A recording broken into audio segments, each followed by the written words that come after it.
somehow.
Yes, my Straight Talk family, let's keep moving on because it's just a few minutes past the 8 o'clock hour and time for me to say greetings to the entire world. Time for me to say good night to St. Kitts and Nevis and good night to the entire Caribbean region.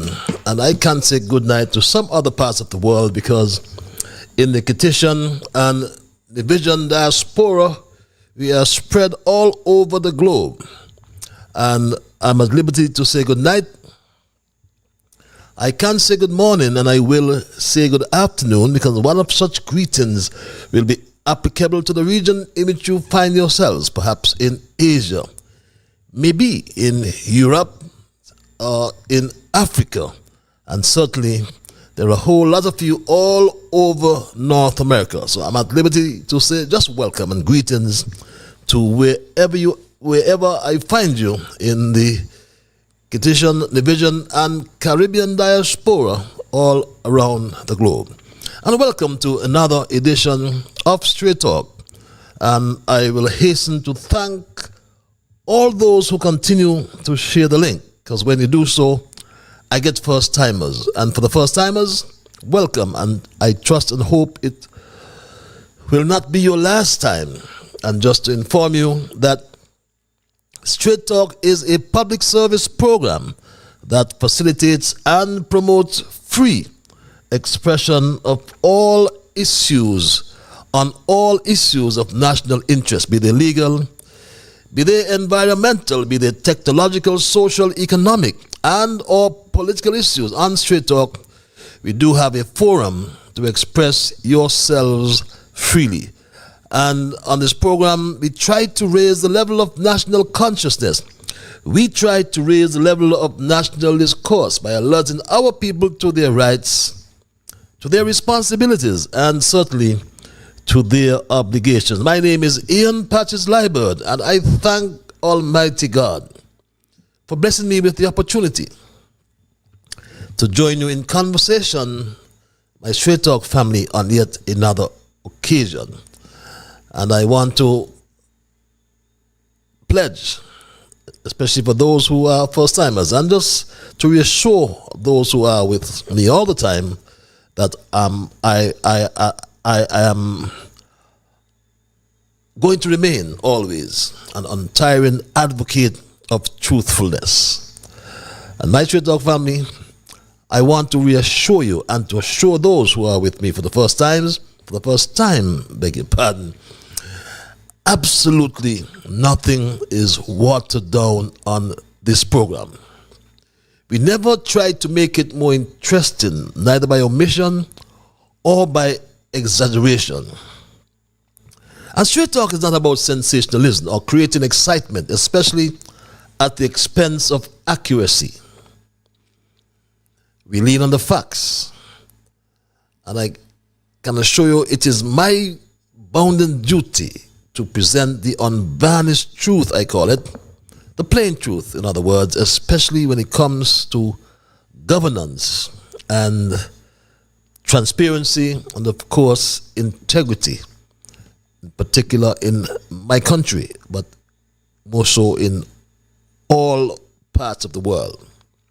Because this program joins us together not only with people across the Federation, but we are joined with people in the diaspora all around the world. Some we know very well and have met. Others we do not know, and many we will never meet. Some of us will agree with the positions of truth that are advanced on Straight Talk, and some will disagree. That's obvious, because we promote a diversity of views. But my Straight Talk family, that's fine. But please, what will sadden me is if ever we start to become disagreeable. So let's in the meanwhile, let's for now thank Almighty God for helping us to understand, oh, how good and how pleasant it is for brethren to dwell together in unity. So let's therefore hope and pray for the day when we'll all sing his praise together. So welcome again, my people. And thanks for those who share the link. For the first timers, I must also inform you that Straight Talk is a participative program. By that I mean we include your calls and your emails. And if you're so minded calling, the numbers are on your monitors, on your screens. And for those who like what I call the cloak of anonymity, we give you access via our email platform, and that address, is also on your screens at Straight Talk Patches. That's one word, Straight Talk Patches at gmail.com. And for those who have made donations to support our efforts here on Straight Talk, I can never extend or have enough words to extend a big thank you to all of you. I must also reassure you that no matter how small your contribution is, or how often you want to contribute, whatever you contribute, it helps us to continue these important discussions. It helps us to defray our costs, to maintain our commitment as well to public service. So others who wish to donate can simply scan the code on your screen to access the payment form. It's a very simple process, take my word. And thank you again for all who have supported and continue to support us. You help us, of course, to keep the dialogue alive. And we welcome our junior brigade as usual. Young Dwayne, Tristan, Shamar, Rue, Kevin, Travis, Travon, and Jamal. And the special lady in St. Louis, you helped me out again today. That's between you and I. But just that all is well with you. And we usually begin with our observations in review. And I know you find it to be an integral part of our program. After which we'll move into our thesis. Then I will include your calls and emails as mentioned earlier to allow your full participation. Yes, you get an opportunity to have your say. And our observations in review for the first-timers, newcomers, we highlight the current issues and we do some reflection. We then ask a few questions. After observations review, we will begin our thesis for tonight, which I have titled, "Oh, what a tragedy of errors." So please don't change the platform. Just spread the word that Straight Talk is live on your social media, YouTube and Facebook. And our first observation: every day, literally every day, I get your calls, especially for those here in East Basseterre. Yes, our water has been running for a couple of days without stoppage. And I am only speculating. It's the reason being that there's cricket in the park, I understand. The West Indies cricket against Bangladesh, I believe. So the water is not being rationed for the last couple of days. And that's very good for us here in East Basseterre. But you continue to implore me, to beg me, to keep the matter of the construction of the desalination plant at the industrial site here in East Basseterre, to keep that matter alive. And I'm not going to reject your commands, because you know my Straight Talk family, once a servant, you'll always have a servant in me. And yes, we are all concerned about the location, which has caused much consternation to we, the constituents of East Basseterre, specifically, and by extension, the people of St. Kitts Nevis. And we are concerned because of its location, right next to two fuel installations. One right down by the seaside and one on the land side to its east. That's the Sol installation. And the other installation is the Delta Petroleum installation. And this I know because you tell me each day that it raises several health and safety concerns. And no one is addressing those concerns at all. They have not said anything to the people of East Basseterre. We will continue to highlight the risk associated with this project from fuel oil and seawater that create a dangerous concoction, a dangerous mixture from a safety and operational perspective.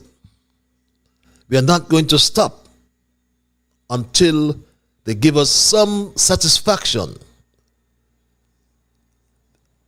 And you, the residents of East Basseterre in particular, I'm not worried. You can tell me so 1,000 times. I'll be guided by your instructions and keep this matter alive until answers are provided.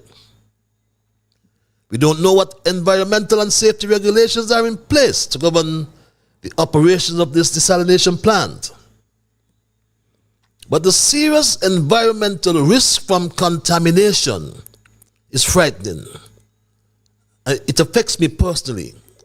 So I speak with authority and I speak with conviction, because any spill will directly impact the intake system of the desalination plant and compromise the quality of the water to be produced for us to drink. I mean, there's no denying that there have been spills, small spills, large spills, right there in the roadstead or the harbor, as many call it. So we know that chemicals handled by these two oil installations are hazardous, are dangerous to the environment.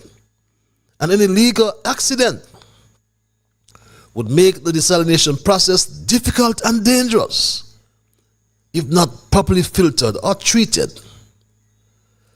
But East Bastille and the country is calling out to the slow student Jeffrey Hanley and to let you know that we deserve better.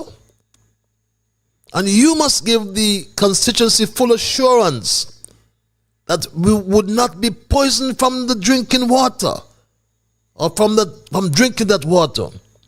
You made noise about the Bastille High School and the aquifer.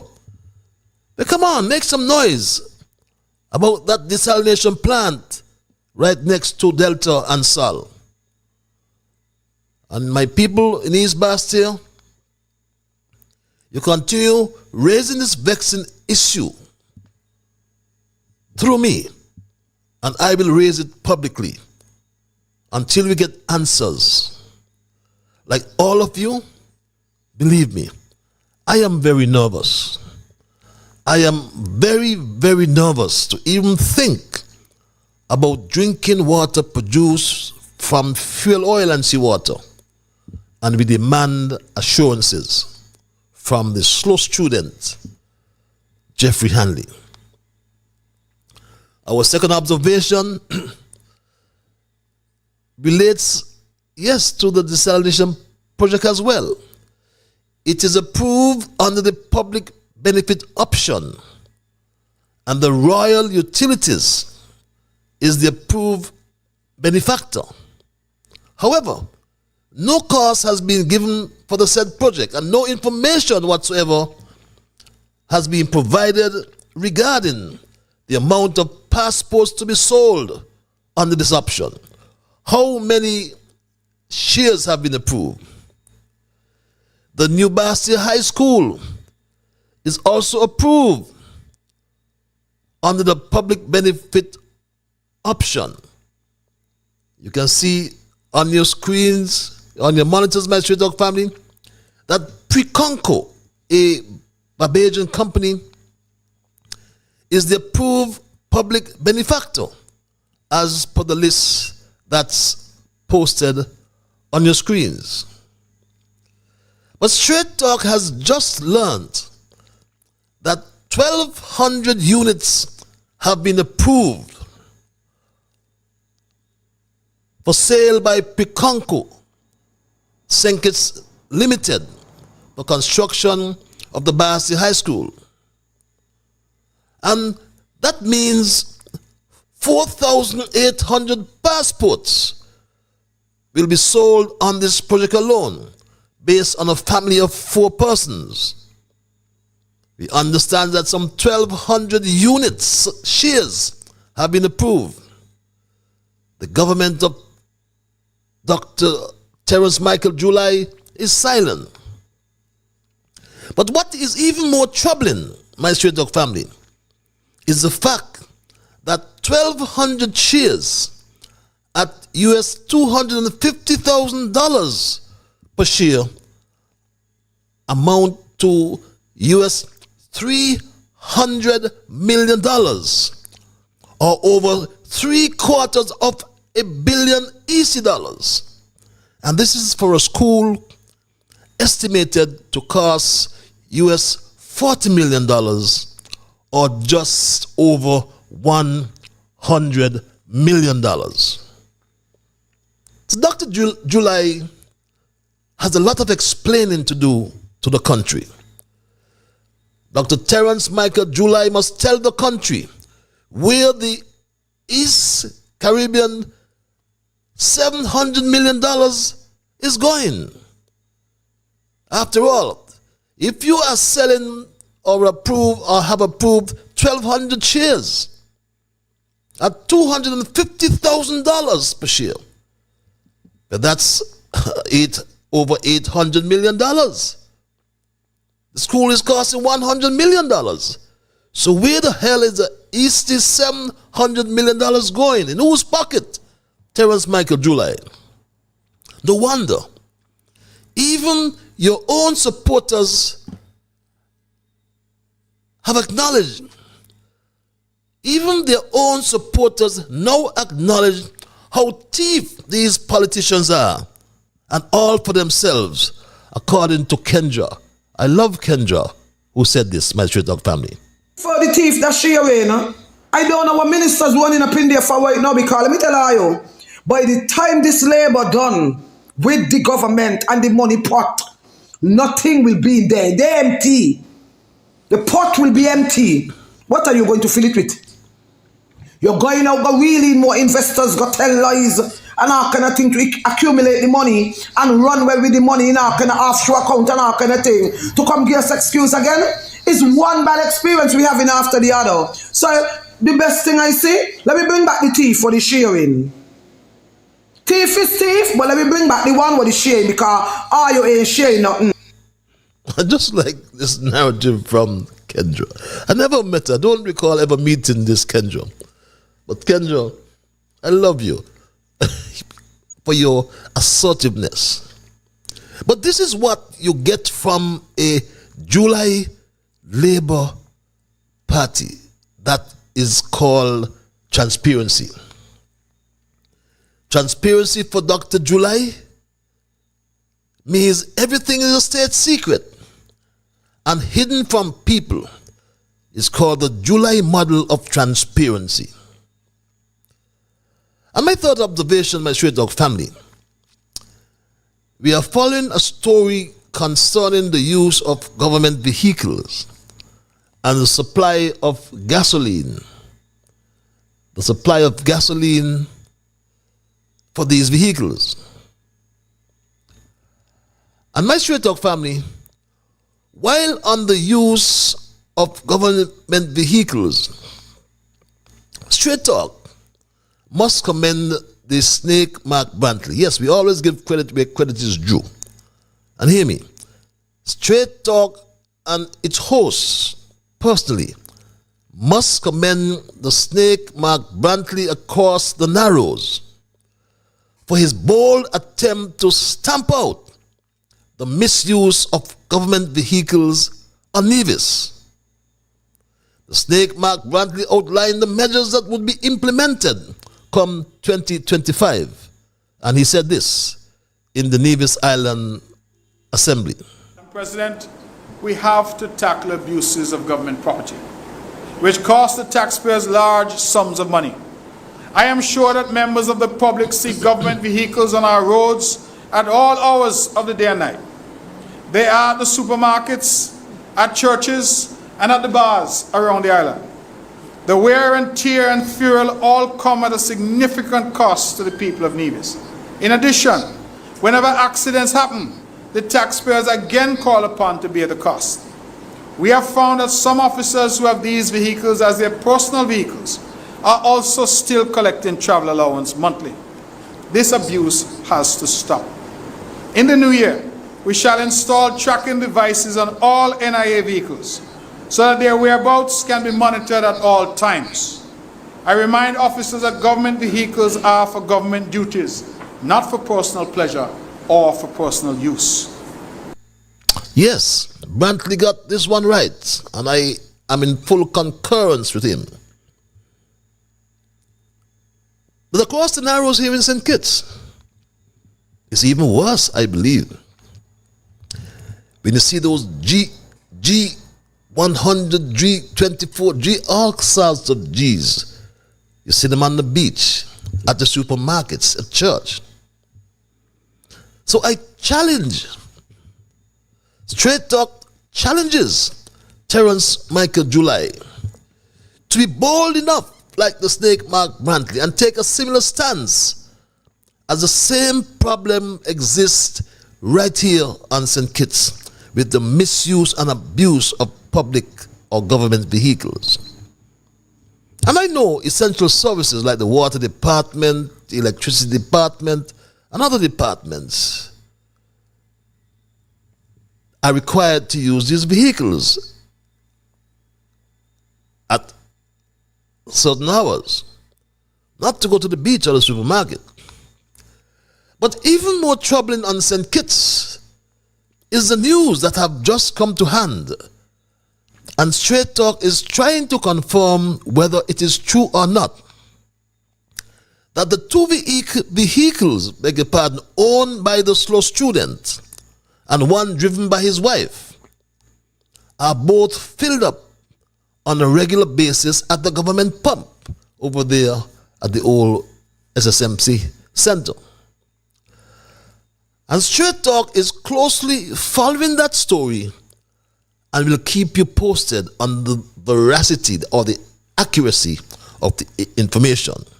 But that's something we are following. And those are my observations for tonight, my Straight Talk family. And we move right into our thesis, which I have titled, as I mentioned earlier, and for those who may have just joined me, "Oh, what a tragedy of errors." My Straight Talk family, I was sitting at the ferry terminal in Basseterre on the weekend, in earshot of a heated discussion between some persons who were debating the current situation in our country. What really caught my undivided attention, though, was the fact that everyone seemed to be in agreement. Everyone agreed with the things that were said. Everyone seemed to have agreed that Terence Michael July was guilty of mistrust. Terence Michael July was incompetent. Terence Michael July is vindictive. And above all, everyone agreed that Terence Michael July is a pathological liar. The conversation then zoomed right into our CBI and Dr. July's dishonest dealings with the program. Then lo and behold, someone remarked, and I quote, "Boy, karma is a bitch," unquote. Meaning it was clear to me that Dr. Terence Michael July was facing the consequences of his own actions, but unfortunately, he continues to take the whole country in a downward spiral. Things in St. Nevis have continuously worsened or deteriorated in a negative way over the past 2.5 years, and perhaps more. And sadly, because there seems to be no clear way to stop the decline. Another one asks, "You ain't here unexpected?" "No," was the response. Then he mentioned that the mighty unexpected was the talk of the Calypso eliminations at Spratnet, I think it was last week Sunday, with his witty tune, All in One.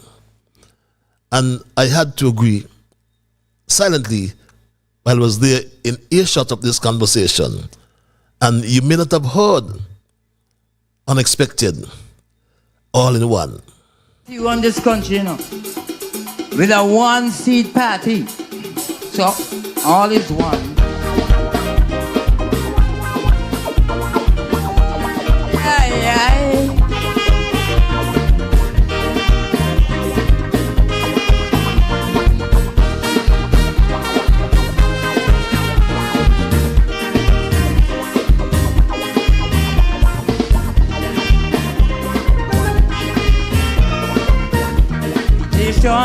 You better come together. Forget about the palm and labor. Every day I see this damn real soldier, and I can't walk nowhere in town. Everybody coming want me sing a song, but you should see how they running me down. All they are just taking notes. I have so much song, so I come to one conclusion. I'm gonna put them all in one. All in one. It's all in one. It's all in one. It's all in one. When I went up the cemetery, all night till late he telling me, "I want my Timothy. I want my Timothy. Too stingy. I want my Timothy. He take away the 2 pence halfpenny we used to get from Unity. And he tell me that the treasury empty. But immediately, he went and raised his salary. That this thing won't bother me. He did it so drastically. He can't come and tell me that he love this country. No one could come tell me that they love this country. Hear me? All I want, we all are one. We all are one. Forget the labor. If you suffer, I'm gonna suffer. They all are one, and they all is one. Hit the horn. My Straight Talk family, you couldn't see me, but that music is sweet. And I know they say music is the art of combining tones in such melodic, harmonic, and rhythmic progression to form an intelligible sound. And just add some lyrics, some true lyrics to that, and you have a great calypso. And that's the mighty unexpected. I'm sure you'll hear much more from him.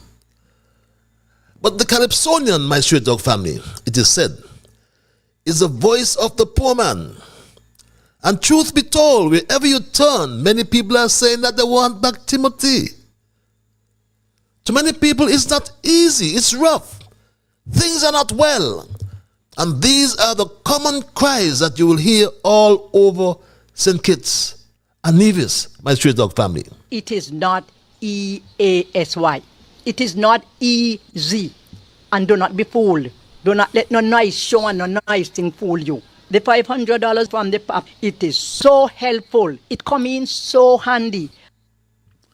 And my Straight Talk family, that was then. As remember, Terence Michael July took that $500 from poor people all over St. Kitts and Nevis. And what's happening? Even single mothers have cried out to this uncaring Prime Minister. You know, I think, you know, it's getting tougher and tougher and tougher. It's ridiculous, Mr. Prime Minister, and we really need a help, especially for a single parent. We do have a rough time. They all have rough times. There's water shortage all around the island. In Deep Bay, Parsons, Newton Ground, Bird Rock, and elsewhere. I told you before that the soccer engineer Congress was forced to shut down Shadwell 1. My Straight Talk family. Shadwell 1 is now shut down. As a result, Taylor's Village, Ways Garden, Shadwell East, Shadwell West, and they only get water from 5 to 9 a.m. each morning. And that's live here in St. Kitts in Nevis, my Straight Talk family.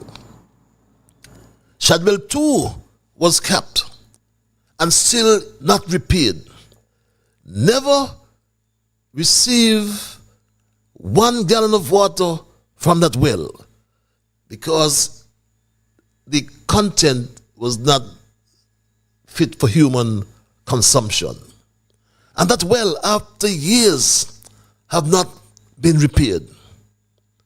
And my Straight Talk family, the soccer engineer, said over 1 year ago, over 1 year ago, the soccer engineer said this to the country, my Straight Talk family. When they are finished drilling the well in Keon, we will then move to Shadwell, where there is an existing well that needs further addressing. And that's over 1 year ago, my Straight Talk family. Why he's not addressing the well at Shadwell 2? The contamination at both wells in Shadwell has not been addressed by BEAD. And the soccer engineer Congress is silent on this issue. Meanwhile, BEAD has drilled 3 wells on St. Kitts, my Straight Talk family. And all 3 have been criticized with respect to the quality of water that was found by BEAD. I wonder if they have been paid. But my Straight Talk family, the incompetence of the soccer engineer is glaring. The roads are not properly marked. and are riddled with potholes. Electricity outage is the norm, even though the government has rented 6 used generators from Agreco, my Street Dog family. They have rented 6 used generators from Agreco, and they will be rented for 3 years, perhaps, my Street Dog family. 3 long years at a cost. Not free, at a cost. The government staunchly committed to continuously improving the quality of life for the people of St. Kitts and Nevis, and in particular in St. Kitts through access to reliable electricity, has guaranteed full financial absorption of all costs associated with this 12-month Skelec Agreco 6 megawatt rental agreement to the tune of approximately $10.5 million. But my Street Dog family, who would believe that after just halfway into the first term of Terence Michael July's Labour administration, their campaign slogan is the most appropriate way to describe the mood of even their own supporters, who are saying, like the third Prime Minister, this.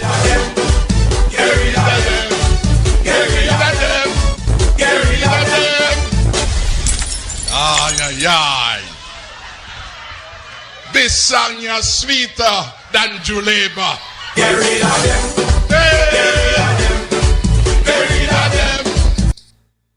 And that's what most people are saying, my Street Dog family. Get rid of them. As it was said before, that karma is a bitch. Because this internal dissent in the July Labour administration, plus the international backlash from the CBI program, is expected to lead to his loss of power. Hindsight, it is said, excuse me, is 2020.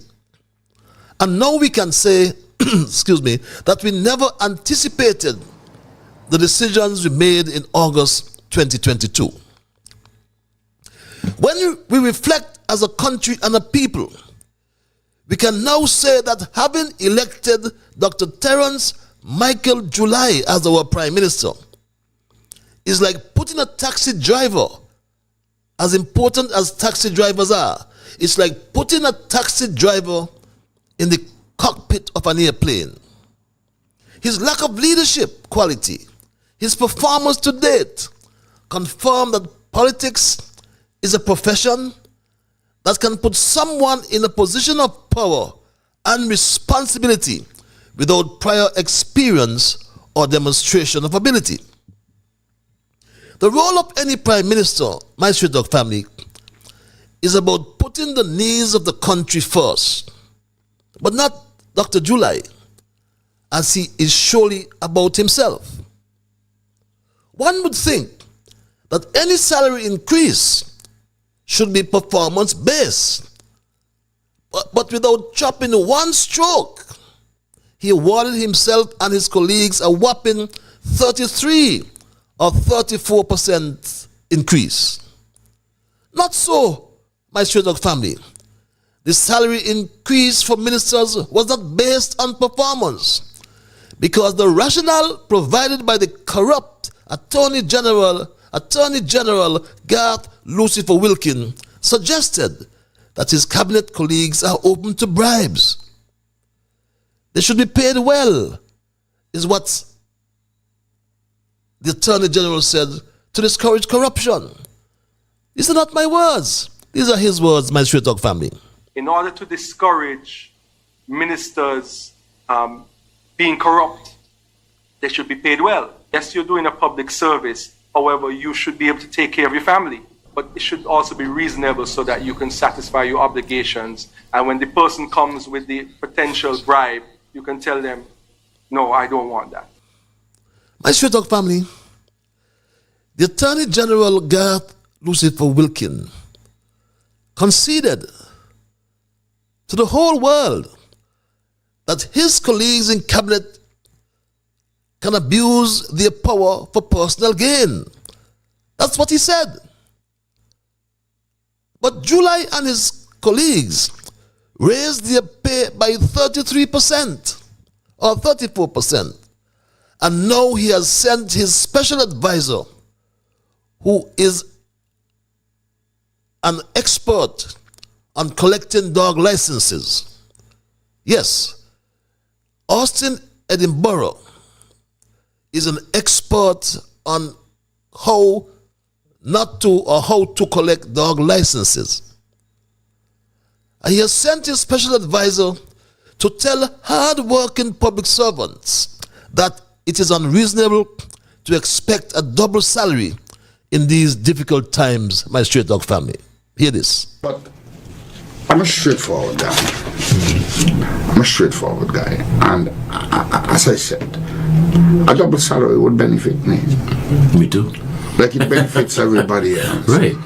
But I also have a conscience. Maybe I have a little more access to the information than other persons who work for government might have. Okay. And so maybe that's why I can feel the way I feel. But they know, generally speaking, that things were never what they were made out to be. They know. What access could he have to information that we don't know? Government business is our business, not Appleton's business. What things were made out to be and were not? Terence, or rather Timothy Harris, the third Prime Minister, gave, I believe, us 5 or 6 double salaries in his 7 years in office. And when he did, both St. Kitts and Nevis benefited. Meaning, if St. Kitts and Nevis was receiving a double salary, it was made certain that Nevis public servants would get a double salary paid by the federal government. And St. Kitts and Nevis paid 5 or 6. I stand to be corrected. I think it's 6, but let's just say 5 or 6. My government has determined that all civil servants on the islands of St. Kitts and Nevis will, before Christmas 2021, receive a double salary payment.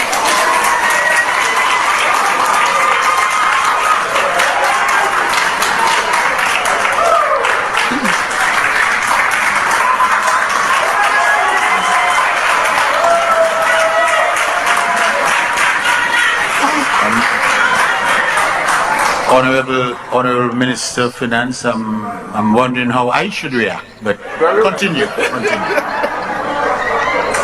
Mr. Speaker, the People's Parliament and the people have given a sign of approval and approbation. This is a historic development, and I want to commend them for saying how pleased they are. In fact, the entire country look forward to this. We were driving down College Street and a couple of people tried to flag me down. Mr. Prime Minister, budget today, we want a double. Make sure you deliver the double. I have today, in the name of the people, delivered the double to the people of St. Kitts and Nevis. And that was the last one, delivered by Team Unity in 2021, my Street Dog family. July gave a double on his birthday, remember, out of money that was left in the treasury by Team Unity, my Street Dog family.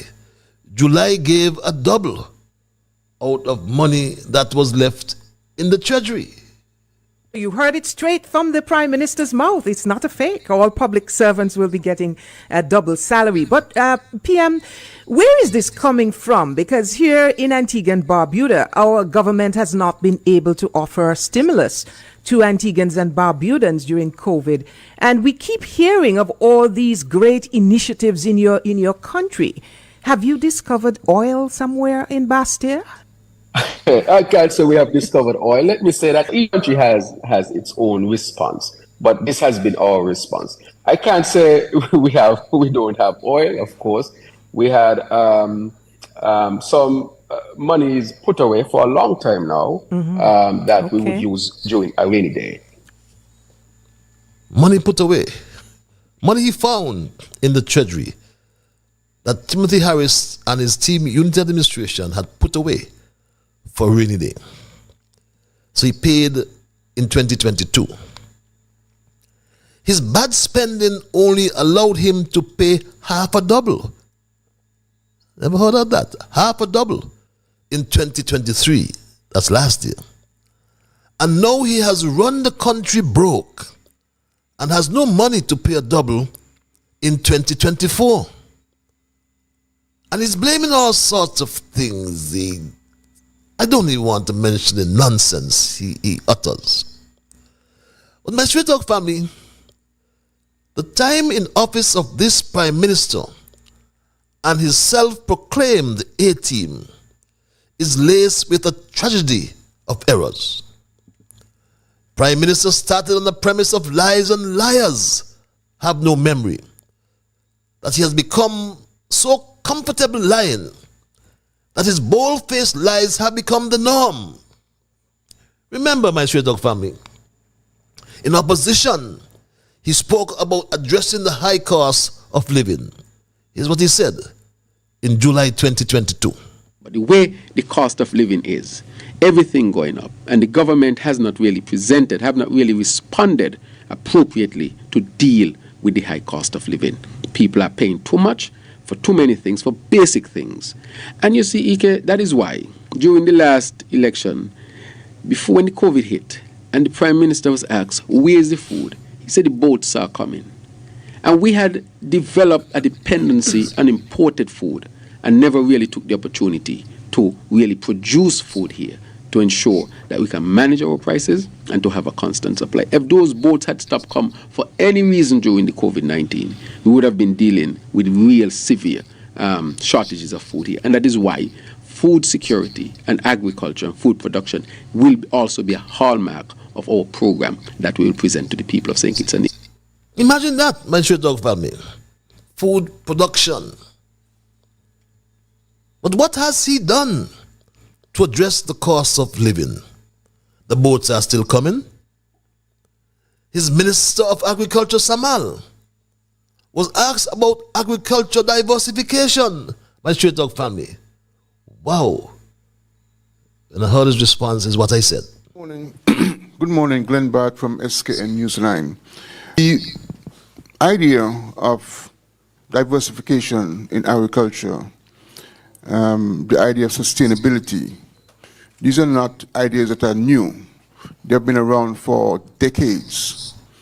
In St. Kitts and Nevis, there have been many attempts to build out a sustainable agricultural sector, geared towards supplying the local market and regional markets.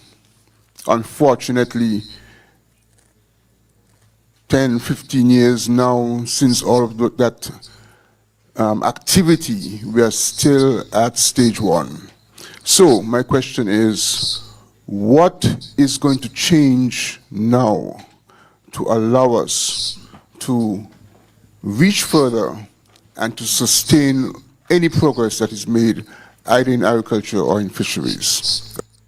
The only thing he has done, my Straight Talk family, is to engage Tabasco on a program to plant peppers.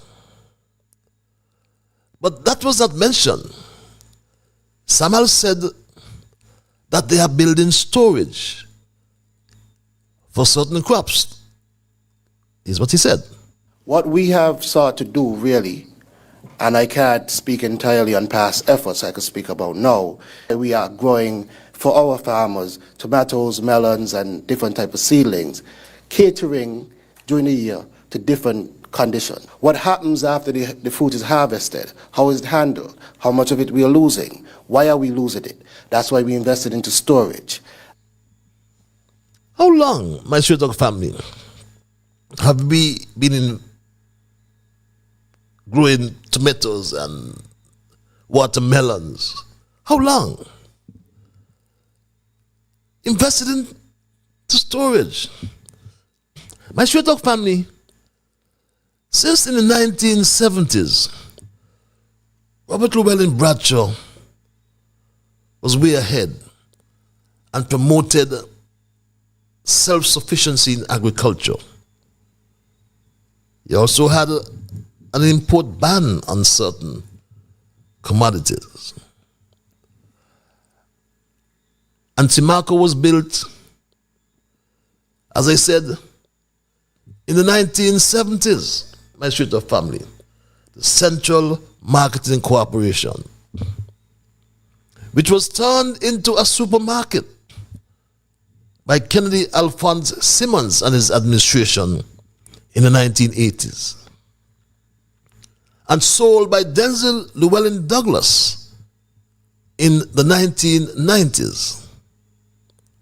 And come the 21st century, in the 2000s, Terence Michael July and Samal are telling us they're going to build storage for the farmers. But what a bunch of misfits, my straight dog family. Nothing but a bunch of misfits in this administration. But I can't conclude, my straight dog family, unless we raise the Citizenship by Investment Program, the CBI, which introduced with the promise of bolstering the nation's economy and attracting global investment, but has instead become a source of national ridicule and despair, especially since the coming of Terence Michael July and his administration. What was supposed to be a strategic tool for sustainable development, my straight dog family, has turned into what some critics call a comedy of errors, with others labeling it a tragedy of errors.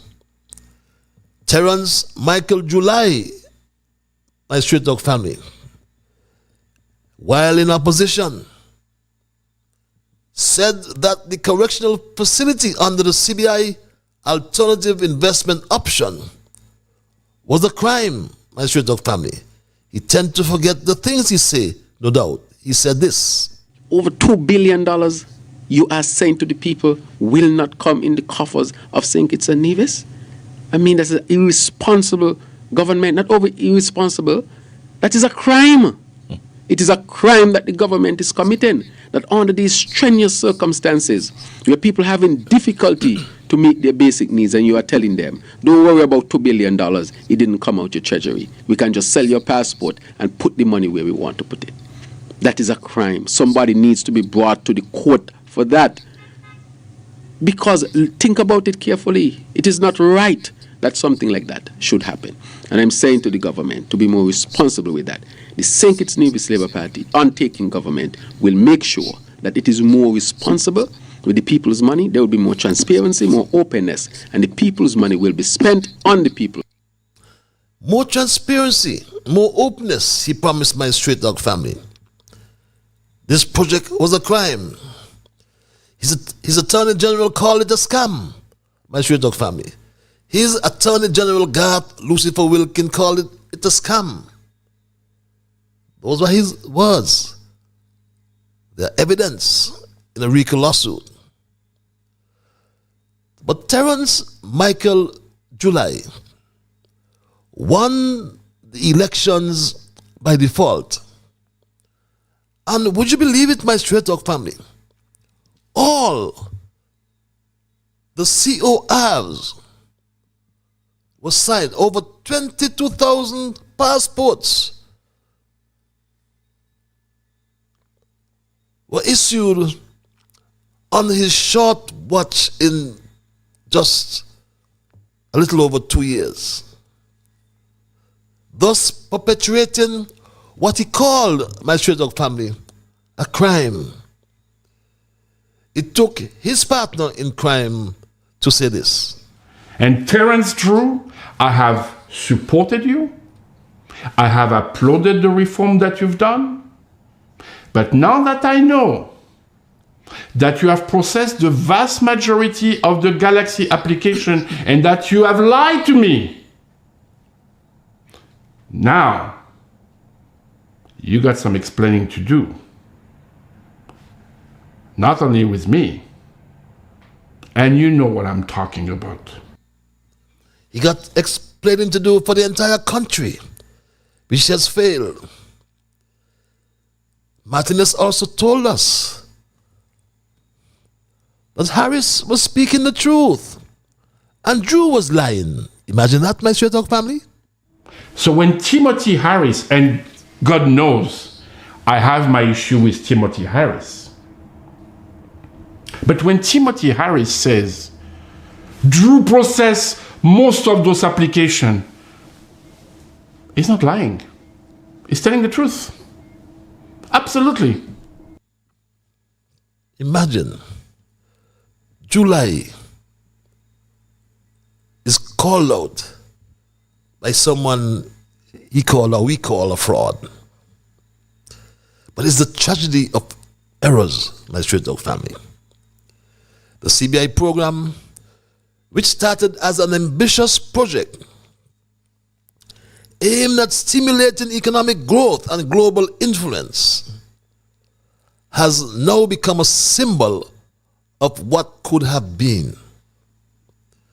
The program's shortcomings under Terence Michael July, ranging from mismanagement and lack of oversight to its failure to create meaningful long-term benefits, have turned into a tragedy of errors. The economic promises have not been fulfilled. The public's trust has been eroded, and the nation's image has been damaged. In addition, the consequences of the CBI program's failure extend beyond economics. It has left the country at a crossroads, facing uncertainty about its future direction. The short-sightedness and lack of coherent planning that have characterized the program raise questions about the government's ability to manage other key national initiatives. My Straight Talk family, in conclusion, the Citizenship by Investment program, in its current form, has proven to be a comedy and tragedy of errors. It has failed to live up to its promise of economic growth, sustainable development, and national unity. Instead, it has bred corruption, fostered inequality, and damaged the country's international standing. As the program continues to falter, the nation faces an uncertain future with little clarity on how to repair the damage done or how to build a more sustainable, equitable path forward. The administration's ability to correct the program's failures stands as a stark reminder of the dangers of ill-conceived policies and a lack of effective governance. The promise was clear, my Straight Talk family: boost national revenue, fund infrastructure, and create a sustainable future. However, the reality has been far different. Instead of functioning as a catalyst for growth, the program has turned into a wellspring of failure and missed opportunities. Oh, what a tragedy of errors. And that's my story tonight, my Straight Dog family, and I am not going to change it. I'm going to open the lines now and entertain your calls and your emails. If you're so minded to call, the numbers, as I said, are on your monitors, on your screens. I always like to implore you nonetheless that when I open the lines, and I'll do so momentarily, when I open the lines, I anticipate that you will respect others. And of course, to achieve that, you must first respect yourselves. Let us try to be fair to all concerned, and let us try to build goodwill and better friendships. Let us ensure that the things you say and or do will be beneficial to all concerned. And in the process of saying and or doing those things, let us strive to build a kinder, gentler St. Kitts and Nevis. With that said, I go to the lines, my Straight Talk family, and say good night at 9 o'clock, 9:01 to be exact. Good night to our first caller. Caller, you live. Good night, Mr. Liburd. Good night, my dear. The quotation: no man has a good enough memory to be a successful liar.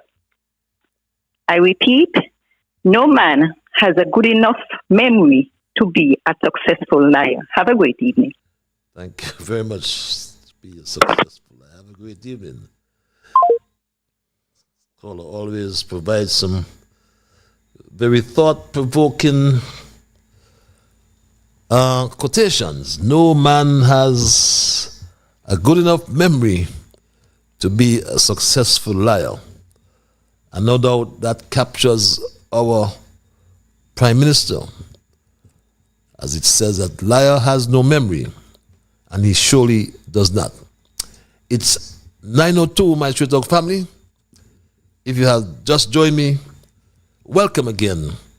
And our thesis we are discussing tonight, oh, what a tragedy of errors. I outlined in the process just some of the errors. I didn't capture all. So my list is not exhaustive. I mean, when you hear, for example, the advisor speaking about budgets, I don't know if he's aware that we have a director of audit and we also have a financial secretary. And the financial secretary is considered the accountable officer for all public expenditure and revenue. Not the Minister of Finance, it is the financial secretary. I always want you to bear that in mind, my Straight Talk family. But let's go back to the lines and say good night to this caller. Good night. 9:05. Yes, caller, you live. Dad. How are you, my brother? Yeah, I'm fine. That's the Bible man. Yeah. How are you doing, Mr. Patel? I am peaceful. I'm in peace with my God. Now, all I'm going to read from Revelation chapter 22. And here we say here, Mr. Patel. Revelation chapter 22, verse 11. He that is filthy, let him be filthy. Yeah, sorry. He that is unjust, let him be unjust still. He that is filthy, let him be filthy still. And he that is righteous, let him be righteous still. He that is holy, let him be holy still. Mr. Patel, that is Revelation chapter 22 and verse 11. Patel, no unholy people and no filthy people is going to be with God. So people go do all what they want to do now. Because here come a day, Mr. Patel, that when the judgment seat of Christ, when we stand there, thank God, I am not going to be an Indian in the white throne judgment. I am making my calling until Santora when Jesus comes. So I am not going to be here when the Antichrist comes. So let us save up all the money and no look after the poor people. But I'm not going to further. See you. Thank you very much, the Bible man. We always welcome your, what they call your spiritual interventions. And I'll try and remember my emails pretty early as well, because I tend to get stuck with them. So let me dispense of some. Good night, Mr. Liburd. Reads this email. The residents of Keon are waiting patiently to hear when we will be able to use the Keon Community Center. The center was closed in late 2021, and since then we have not received any notice about its current condition. Doing my own investigation, it was found out that mold of very high content was the reason for the closure. Patches, this is now the third year, and still the building remains unusable. For all the talk that Prime Minister Jew had about restoring Keon to a town status, what exactly is PM Jew doing to see that the matter at the Keon Center is addressed? We need to have back our post office rather than having to travel to Utleys. We need to have our Christmas parties back at the Keon Community Center. We need to keep our joy in Keon, just as his wife launched her Joy project. Is the Prime Minister really that uncertain, or is he satisfied to lead a moldy government as we hear that more and more government-owned buildings are overtaken with mold? Patches, I can tell you that this issue is not sitting well with our proud Keon residents. Patches, even time has wasted. We need answers, and we need them now. Prime Minister Drew, the Keon Community Center is in your constituency. Wake up, man, and take the lead in the situation and stop being a sitting duck. Time is ticking against you. Let's go back to the lines. Caller, thank you for holding your live. Patches, good night. Good night, my dear. Night, my cousin Patches. Night, this is Marsha. How about though, Marsha? I'm right here. I'm here. I've just seen you for a while. Yes, I'm right here, my cousin. Okay, dear. Good to see you. Anyhow, Patches, I want to take time out tonight and send belated birthday greetings to my Prime Minister, Dr. Timothy Harris. Oh, yes, yes, that's true. Said this to him that may the Lord bless and keep him, and may the Lord cause his face to shine upon him and give him peace. Also said to him tonight that they that wait upon the Lord, he shall renew their strength. He shall mount up like eagle. He shall walk and not be weary. He shall walk and not faint. I also want to say belated birthday greeting as well to Sean in Sandy Point, my good friend. Downing Street neighbor. We all grew up in Downing Street, Sandy Point. Together. So I was that grateful enough to belated birthday greetings to him as well. I have to get back to you. You know, you're not just opening and it's all good for coming and but I also want to see the practice not in vain. Faith, as I always admonish you to do, and faith and faith, because that's the word I have for you tonight.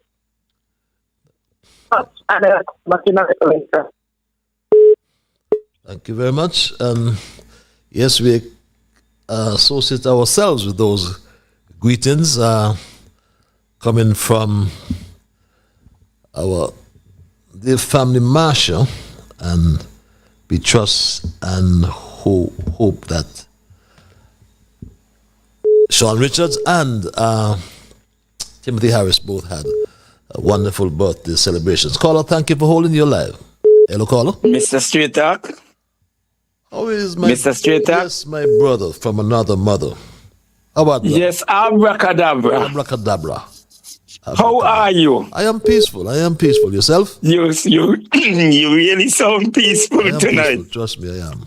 Mr. Strater, I think this is that they are going to start some 20 houses in Atlas.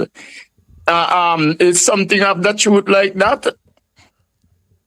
Well, I believe they broke ground, so I have no reason to doubt that they will start them. Yes, but they cleared the ground, I should say. Oh, they cleared. Yeah.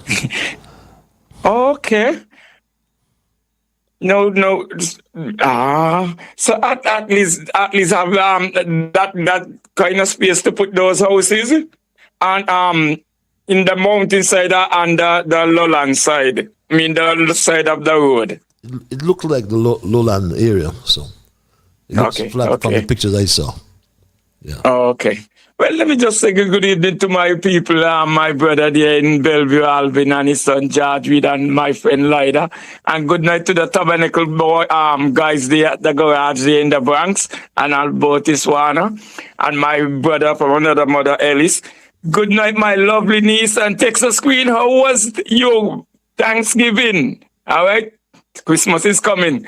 So we want you to have a wonderful Christmas. My brother Culture, how are you? Mr. Strater, I don't know what's going on in St. Kitts because so much things coming on in the pipeline and it come like it not coming. Everything about this government is breaking ground. This government got so much ground break. What's going to happen the next one? They're going to break in. I pray and trust that it won't sink. Because if you're going all home, keep breaking ground and not putting nothing in there when you break it, something going to go wrong. On the way, my brother, on the way. Oh, on the way. on the way. That's the term. Well, if that's the kind of life you want to live, on the way, everything is on the way. Well, it's a good sign saying that something is on the way. You have hopes. But if you just say, well, we don't know, but when you say it's on the way, which means you have hopes that one day it will happen. If not with me, with you. Sure. Understand? Because that's what it says, on the way. So just look out, it's coming. Yes. Understand? So that's all that we have to do. So when Dr. Julie Pepper Seed gonna say all these things, I'm breaking ground everywhere, we just have to put our hands toward the sky and say, well, look, I hope this time when he break it, he put something in there. Because if everywhere he break grounds, the grass go up and weeds full back up the hole. I don't know, Mr. Strater. But I just want to thank you for your wonderful job that you are doing. That the people, see how far that guy called you from God up the other night? So it shows that you are doing something and the people want you to continue to do what you're doing. So don't give up. Remember what your son said, stay strong. Just do your duty as a good man. My brother, abracadabra, bayacandios, see you when I see you. See you soon. See you soon, my brother. Abracadabra, bayacandios, tambien. We go straight back to the lines. Caller, you are live. Good night. It's 9:13. Caller, you live. Hi, Patrice. How are you? Oh, I'm peaceful. Yourself? I'm good. Last week, I was listening to Joe, and every time he talk about development bank and social security, and he had to bail out the development bank and social security. As far as I understand and I know, development bank is not a saving bank; it's a lending bank. That is true. And if the borrowers does not pay back the bank, how would the bank get the money to give back Social Security? Mm-hmm. That's the question. So when he talking like development bank is a saving bank, it's not a saving, it's a lending bank. Couple of years ago, I remember I heard when Douglas had his budget speech, he was saying how much money development bank bring in, right? And guess who was over the bank at the same time? The same Len Harris. Mm-hmm. The same Len Harris was over the bank when Douglas was praising Development Bank. I had a mortgage there at Development Bank. So when they are talking, let him tell the people who owe the bank, pay up the bank. Because then if the people don't pay the bank will be in default. And so he can't pay Social Security. But the way how he talking is like, well, Len Harris them take the money and pocket it. He was supposed to save the bank and what's not. Eh? A lot of students borrow money from Development Bank. A lot of them not paying the bank. Maybe he and I'll get his loan for his student loan from the bank. Maybe since he come Prime Minister, he pay it off. So why he don't talk about that? Eh? Tell the people them pay the bank. And then the bank will able to pay Social Security. That thing happened, the same thing with NHC. NHC was building houses, and NHC had to stop because the people wouldn't pay the mortgage, so they didn't have no money to turn over to build houses. So let him make clear that Development Bank is not a saving bank; it's a lending bank. Because, and I think it's Douglas then bring in open the same bank, because it was hard to get money from the other banks to borrow. And a lot of small loans and everything. And maybe what default too is that COVID come in and a lot of people wasn't working, so they couldn't pay the mortgage or couldn't pay the loan. So let him come out clear and tell them, encourage the people them, no, whatever you got, bring it into the bank. And stop fooling people them and going on like the bank is a saving bank. That's all I have to say at this moment. So the lot, my dear lady, and thank for that clarification, because you had loans, like I said, fresh start loans. You've had first-time homeowners for the civil service, and quite a lot of loans. But he's very obsessed. And while he was speaking, I thought I would put a presentation on your monitors in the meantime, and you can see as of September 2022, the Social Security Board, the loans that were issued, the National Housing Corporation, as of September 22, 132,651,000 owed by the NHC. SCASPA with some $84 million. Nevis Island Administration, $47,185,000. The Nevis Housing Corporation, $34,631,219.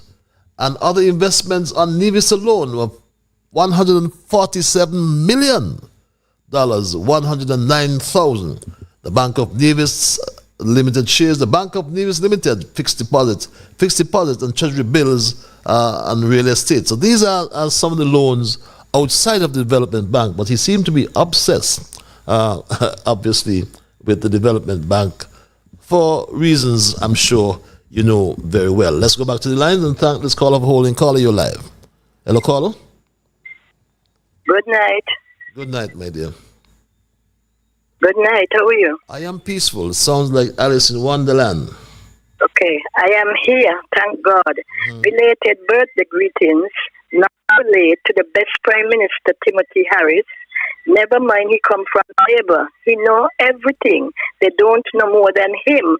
We forgive him. Stay strong. Harris again, and for Sean too. I was so glad to see you. No politician is my God. Some do good by his help for people, and some do for themselves, not people. If they're so saved, why go into politics and know they cheat their way as usual? But balling now for what? Is them created. The fair share in the budget too, not going right is what the Calypsonians say. I'll be back. Thank you very much for your intervention. We go back to the lines and thank this caller for holding. Caller, you're live. It's 19 past 9 o'clock. Are you there? Yeah, good evening, Patches, man. How you, man? I am peaceful. Yourself? Yeah, pretty good, pretty good. Yeah, let's get straight to it, man. Let me ask you a quick question. When Dr. G said that the Social Security was in the red, where did the money come from to pay the recipients at that time? Dr. Joe is confused, obviously. You would agree, right? I'm sure. The Social Security has I think $1.7 billion in the National Bank. That's where the National Bank gets all its cash flow from. The Social Security money invested in the National Bank. As a matter of fact, if Dr. July wants a debate, a discussion, what he should do is instruct the chair lady, Mrs. Harris, and I don't know why Mrs. Harris, Janet Harris, don't post the actuarial review and the statements, audited statements of the national security. It's our business, and that should be published on their website. They have statements for things from 2021 or 2021 accounts, and all the other accounts are already audited. I'm sorry, I took most of your time, but I was a little bit long-winded in answering your questions. I hope I did. Okay, no problem, man. This is just for the general public. Yes. Okay. Secondly, if they get to building these houses, right? When they drop these houses in the different constituency, does it going to make a difference? Is it going to change the demographics of each, constituency? Is it going to be like somebody mentioned putting houses in Atleast? When all them if those much houses go down in Atleast, is it going to seem like as if like that area is going to be padded up? That's another question for you. Is it important where these houses are going to be laid down? Is it going to be equally laid out around the island? Or are they going to drop so much amount in one area and then that area, got more voters? It's as if it's padding up. You get my question, man? I'm trying to understand the question, but don't lose sight of the fact that the Trinidad and Company, I forgot their name now. I haven't heard of them for a long time. East Coast Housing Development, right? Should have constructed 2,400 houses, and this is what the second year. So there should have been 1,200. Yeah, got you. 1,200 at least. Yeah, got you. They were building on people's land, so I don't know what's the change. I don't know. These people are bankable. That's the other question. Nothing comes from NHC or the government or NHC was, but it's a good question, and we trust that they will answer it someday. Okay, real quick, let me push forward real quick, man. The money issue with the no double salary coming, no bonuses coming this Christmas. This is the hot topic on the list. Mm-hmm. And the narrative was before you remember every time when they drop a double, the parliamentarians was getting it. So they had no gripe with it back then. They were just collecting. Top of this year, they gave themselves the fat raises. So now they don't really care about the bonus no more or a double, because guess what? They're already getting it every month in their raises, in the checks. Different than that, like I said, when it comes to the money, the dividends is rolled back and the bonuses seems to be rolling back as well. But we await the debate that's coming up in a couple of days. They already got the date set. I heard that sometime today or yesterday. Let us pay attention to over the weekend. There was an election in Ghana, and the people in Ghana has gone back to the old the old leader, the old president, the old party per se. Yeah, that's true. They removed the government that was in now. Then I'm looking at the United States. They're going back to Trump again. So down in St. Kitts, the current government got to pay attention to that. And different than that, man, I want to just keep encouraging the young persons to get involved with the political affairs of their country. And that's all for now, man. I'll come back in later if I have to. But that's it for now, man. You guys have a good night. Thank you very much for your intervention and some very interesting points raised by you. And the going back, to use your term, to the seasoned politicians. And the Prime Minister seemed to have an obsession with the Development Bank and the Social Security. But I challenge him. Put the audited statements, the audited financial statements for the St. Kitts and Nevis Social Security Board for the years 2020, 2021, 2022, and 23, as well as the actuarial review over the period 2021 to 2023. That's completed. It should be laid in Parliament and put on the side. It's our business. And the last statement I did say, there was some, based on the actuarial review, it was some $1.7 billion, which increased over the last 3 years. The actuarial reviews are done on a 3-year basis. So when you hear July talking, he just talks most times, and I you know, it's sometimes difficult to say it, but I have to speak the truth. He talks from a point of ignorance so often. Good night, Mr. Liburd reads this email. Yes, I have seen a vehicle with a P license plate at the same gas pump where government vehicles are filled up. On the other hand, why would the slow student need to fill up there when he got a 33% increase? Reads this email. This other email reads, be with me there, my straight dog family. Hi, Patches. It is now widely accepted that Prime Minister July has signed off on 22,000 CORs and passports. Is it fair to say that Prime Minister July has approved and signed off on more citizenships than any other Prime Minister in the history of the Federation? I am not going to hide my disgust for this administration. Every night when I'm in bed, I pray that July and his circus clowns are removed from office. Reads this email.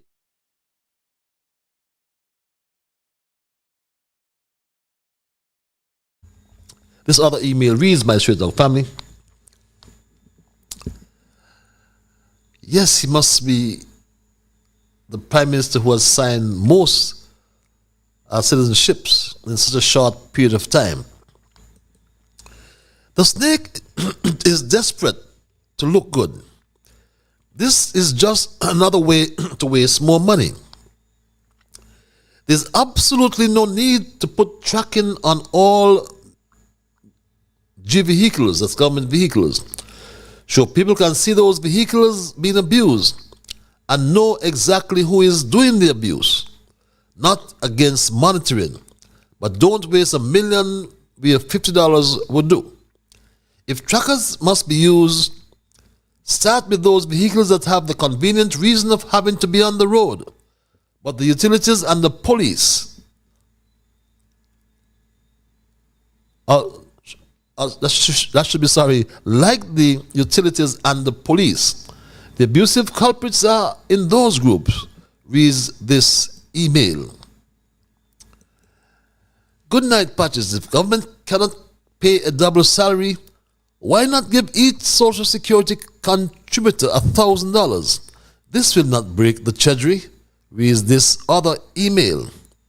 Good night, Patches. I want a reporter to ask Dr. Drew how much money is owed by Christoph Harbour to National Bank and Social Security. He needs to stop talking about Development Bank after these 2.5 years. I heard the case call up that Len Harris bring against the July government. I hope they lock up Dr. Drew and make him pay for his mouth. He looks so wild, weird, and crazy. He needs to step down. He's putting our best sacred institutions in a bad light unnecessarily. Get rid of them. Reads this email. It's now 9:30 to the bottom, right at the bottom of the hour. You may have just joined me, my Straight Dog family. If so, welcome to this edition of Straight Talk. Tonight we are discussing the issues or the thesis which I've titled A Tragedy of Errors. And my Straight Talk family, I raise many issues as it relates to the errors being made. I mentioned earlier as well and before that the July administration, it seems, is synonymous with corruption and lies. And that view is commonly expressed by most persons in St. Kitts and Nevis. And my first caller advanced the quotation, "No man has a good enough memory to be a successful liar." Very appropriate in description of Judah. Caller, you live. Hello, caller? Yes, I'm back. You could hear me? Yes, you're live. Yeah. It's like about all the Calypsonians are singing. Even the labor people say they want back Timothy. You understand? But they're not too late. Even the head prominent from the east, who was singing before, he's singing now again. If it's so good, why sing? He sound odd to the rest. Mr. Liburd, the utterly smart homes is for the real kitchen or for the half kitchen. They will get the best and they're coming soon. Can't open your mouth when they come. And they come in and they will come and get everything. The people them want the land. Please to give the people them the land who don't have to pay and have surveyor paper. No Christmas money, but they will get theirs. Talk of the town, that's what people saying. Good night culture. When I talk, people vex with me and they know what's going on. Listen the budget and they will get any Christmas money. Have a good night. I was glad to see you. I was glad to see you as well. You look like you just come from Dubai. It was good to see you. Hey, hui hot. Alice, Dubai is a long distance away, you know. Dubai is for prime ministers and all the Labour cabinet, my Straight Talk family. But the July administration has a challenge or many challenges before it. Remember, they raise their salaries, they raise their pay by 33%. And now he sent his special advisor. One could imagine what is the quality of this administration when you can have an advisor, a special advisor to the Prime Minister of all people by the name of Austin Edinburgh. That in itself speaks volumes. So one should not be surprised of some of the things that are happening. But let's go back to the lines and say goodnight to this caller. Caller, you live. Purchase. Yes, my lord. Is that the major? Yes. How are those? I'm not too good. I'm not too bad. I'm trying to look a quotation here for you. Mm-hmm. I wonder, you ever hear it yet? A quotation. No, you haven't said it yet? Well, you haven't listened to it. But you know, you like to laugh. This is a laughing matter. Yeah? This is serious time, yeah? Yes, it is. It is, yes. Yes. And the quotation is that the difference in winning and losing is not often, but it's the thing that you must not quit it. You mustn't quit. Whether you win or you're losing, don't quit. How does that sound? Well, you have to win to lose. You have to lose to win. Yeah, but that's what we do for the is not quitting, you see? Right. So right. I don't know what happened. I don't know. I thought about it. At least I see that kind of been in the brains all day. And they're not dropping sleep, but I just get up and say, you're on. That's I should say that I know. You see? It says the difference in winning and losing is not often, but not to quit. So, me know what happens. Not to quit. Well, you're a good soldier, and you should know what's happening. As a good soldier, you'll die with your guns in your hand, don't you? Okay, you know that. You know that. There's no quitting in this one. All right, thank you. Right? Thank you. Yeah. No quitting at all, my brother. That's the major. Follow-up major. Okay. Yes, never quit. We don't quit. We never quit. As someone raised the fact of the Ghanaian, Ghanaian, I think that's the right term. Help me if I'm wrong. A former president has got back to office. Donald Trump, to the disgust of many, is the president-elect. Lots of people are saying, just like Unexpected told us, and this Kaiso is sweet. I love it. You run this country, you know, with a one-seat party. So, all is one.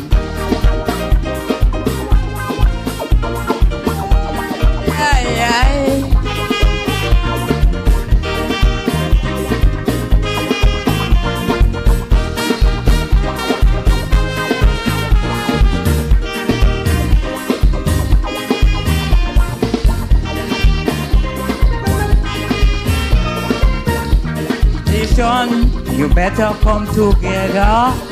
Forget about the palm and labor. Every day I see this damn real soldier, and I can't walk nowhere in town. Everybody coming want me sing a song, but you should see how they running me down. All they're just taking notes. I have so much song, so I come to one conclusion. I'm gonna put them all in one. All in one. It's all in one. It's all in one. It's all in one. When I went up the cemetery, all I related telling me, I want my Timothy. Yes, my Straight Dog family.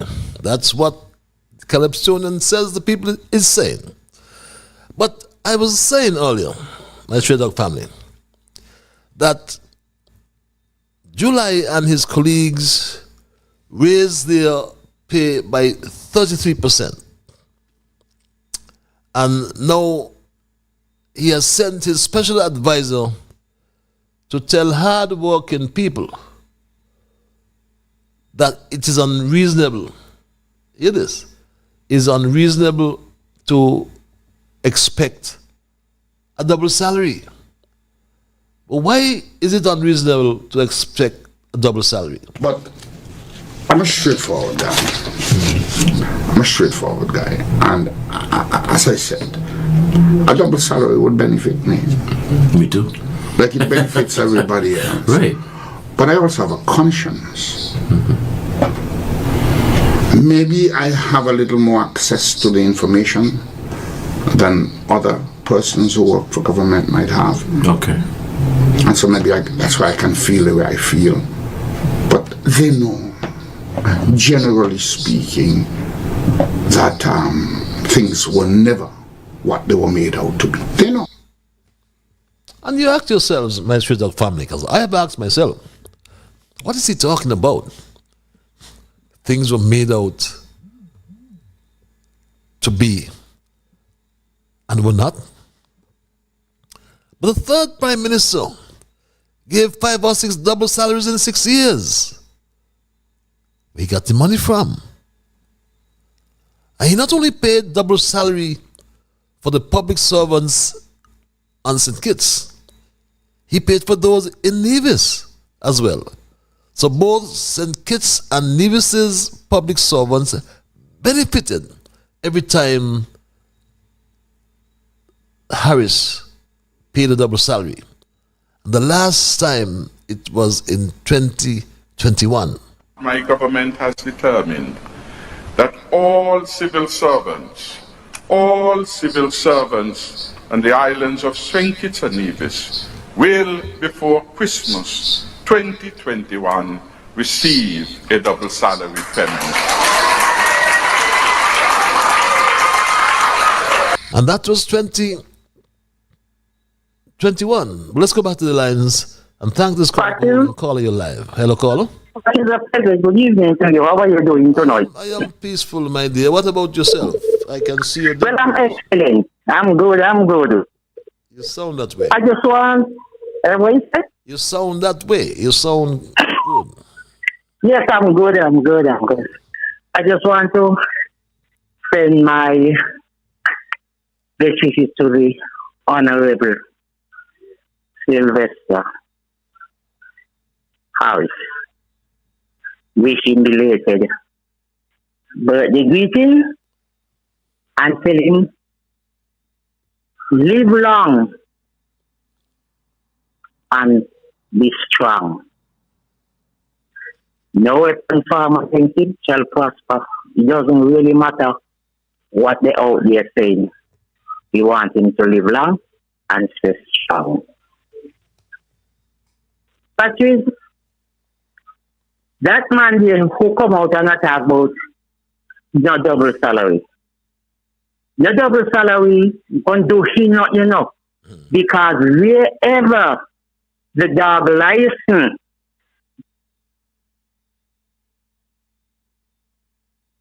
or with it.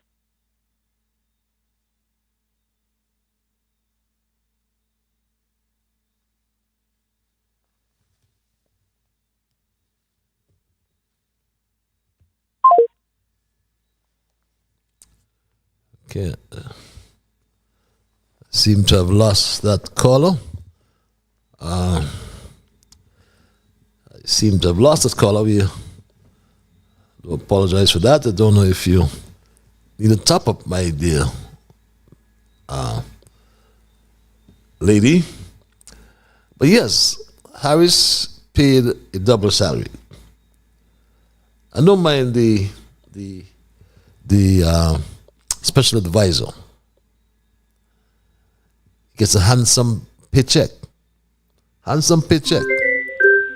Let's go back to the lines. Caller, you live. Hello, caller. Yes, Patrice is B. Me money before have and tap up. Tap up it done. Okay. I'm happy. That was how you call it to drop out, but he drop out. Okay, that's part of it. Yeah. And we have some question for King Lawyer. Every minute he's changing out the things in his house. And we would like to know, where are he putting them? Who getting them? Because remember, it's taxpayers' money using. So we want to know, when he changing the house of us, where does he put those stuff where he taking out at his house right now? Have a pleasant night. Thank you very much. Very short and to the point. Apparently he's taking things out of his house. Just said, I don't know if you mean furniture. And the question being asked, once that is accurate, where are they being put? Employment numbers, pounds of food produced, is the caption of this email. Hello, Mr. Liburd. Can you let us know what percentage of the Federation or Federation's workforce is unemployed? How many kilograms of food the farmers produced in the last 2.5 years? The people of the Federation should picket the office of the leader of the opposition for not doing his job. He should be demanding answers from the government. Example for the questions above. Thank you, Mr. Liburd. Stay well. And that's some homework you have given me. And that information should really be at at our fingertips, but everything is such a secret in this country. It is so sad. You hear them talk about freedom of information and all sorts of things, but don't believe them at all.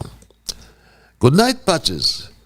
Rain is falling, yet water goes every day in Shadwell area. When will this water situation be resolved?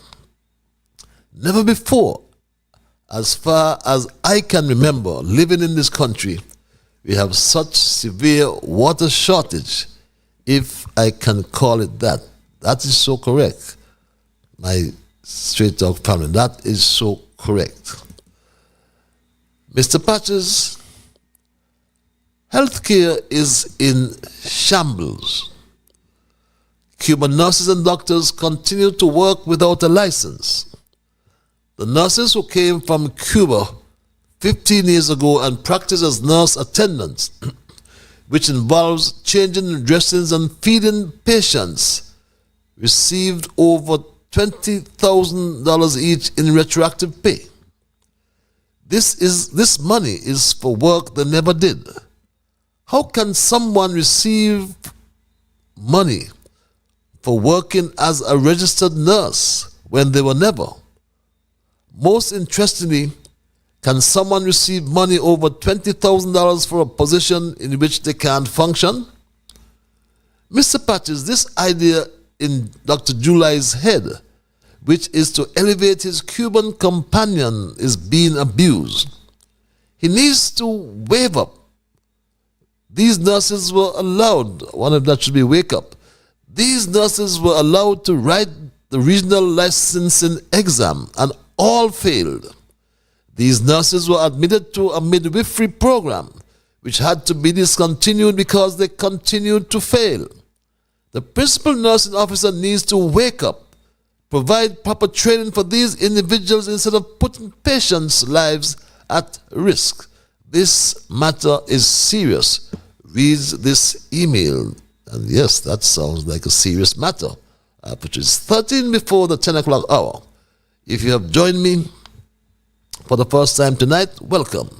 If you have joined me for the first time ever, remember that Straight Talk is heard every Monday and Thursday from 8 to 10 in the PM. And tonight we are looking at our thesis, which we have titled, my Straight Talk family, "Oh, what a tragedy of errors," my Straight Talk family. And we looked at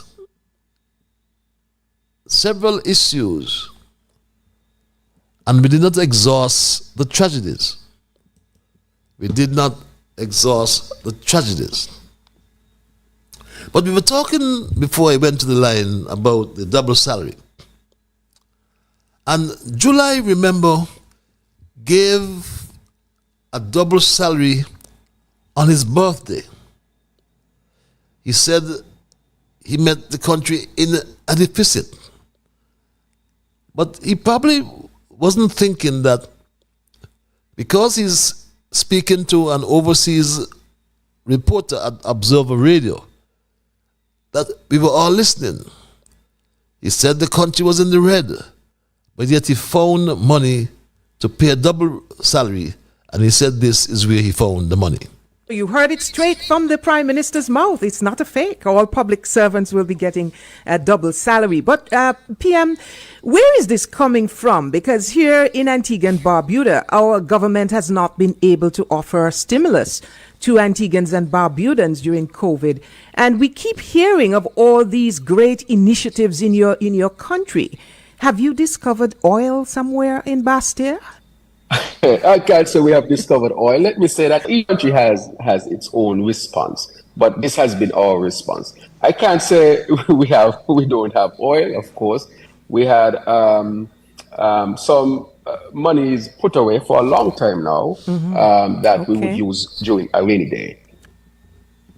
And my Straight Talk family, that was his response. back in 2022. He found money in the treasury, so he paid the double salary. He squandered the money, so he paid half a double in 2023. But things are so bad now. In 2024, no double for us or for public servants. I'm not a public servant, just in case you are pondering. I'm not. I won't be paid a double salary. I'm not paid a salary. So things are so bad, so nothing for the public servants in 2024, at least up to now. Caller, you live. Yeah, Patches, let me sneak back in there, man, while the caller dropped out. You know, it's very appalling to me to see how much money is collected with the CBI has gone to the politicians, the agents selling the passports, and the lawyers. Little or none of that money got down to the working class. You think that that's fair? The people of St. Nevis, they got to wake up and pay attention to what's going on. Me, right now, I'm on top of the money trail. These parliamentarians got such a big increase, and that lousy $70 they give to the people in the minimum wage is nothing compared to the increases they got. They separated themselves from the common working class. Big time. The fact that they're not trying to give these people any doubles or any bonuses, what I've seen that this government has done, when it comes to the money getting to the people, they're rolling it back. So what the people of St. Kitts and Nevis got to realize, they're using a conditioning tactic. They're using a conditioning tactic. Remember, I've been telling you about these stuff for like a year or more now. The raise that they gave themselves top of this year, I already told you last year that was going to come. The dividends, and then the dividends this year, both dividends that they promised the people, they took it back. They rolled it back. They took it back. Christmas is coming. I predicted that there was going to be no bonus. So what I'm trying to get you listeners to look at and hear tonight is that they're using a conditioning tactic. Last year, they gave the people only 50% of a bonus of a double. Can you clarify that? They gave the people 50%, right? Yeah, well, 50 half of a double. Yeah. So when they did that last year, I came to the conclusion that this year they was going to drop it back even further. They was going to take it down to either 25%, which will be half of what they gave last year, or they would totally roll it back to zero. So if my prediction holds and they roll it back to zero, it's a message to the people. What they did is they conditioning the people. When Mark and all of the rest of them start talking about performance and the job, they were conditioning the people. Performance does not matter to those parliamentarians who got that fat raise, but to the regular working class, to them, they want the working class to perform to get a bonus. So they now is taking the bonus away slowly. And that is what they have done to the people, and the people got to pay attention to that, because all of that CBI money over 40 years did not get to these same working class people. And then now these politicians want to pretend like as if no money is there. But in the same breath, when they're playing the game that no money is there, they are still getting their big pay.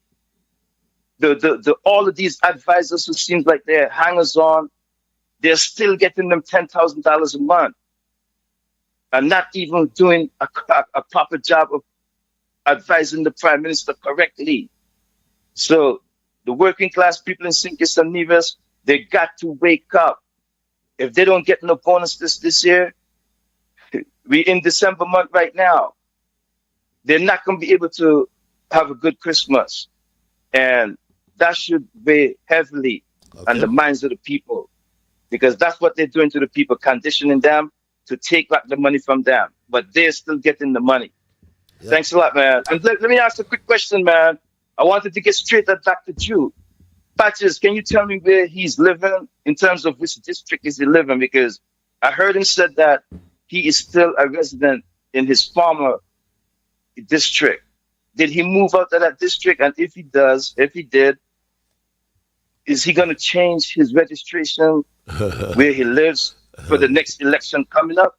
For the next election coming up? Because if not, he's not setting a good example for the people.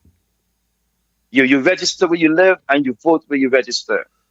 Yeah. That's the question I got to put out there. And that's something I want to put into people's minds. Because I heard him when he said in a recent speech that he's still living in his old constituency. That's right.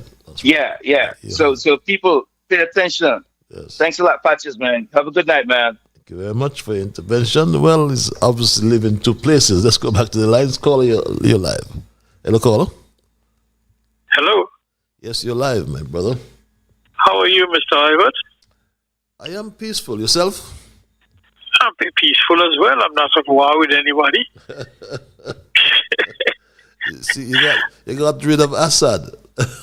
Yes, man. Yes.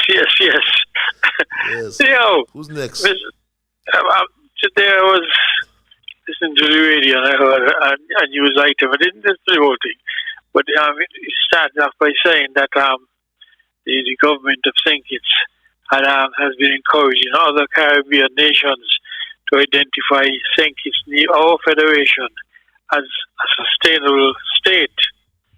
And I was saying to myself, what kind of craziness is this? Just a few days ago, I heard that our sustainable state was borrowing something like $300 million from Export-Import Bank of the United States, which works out to something a little over $800 million. Almost $1 billion. Almost $1 billion. That doesn't sound very sustainable to me, unless it's our sustainable poverty.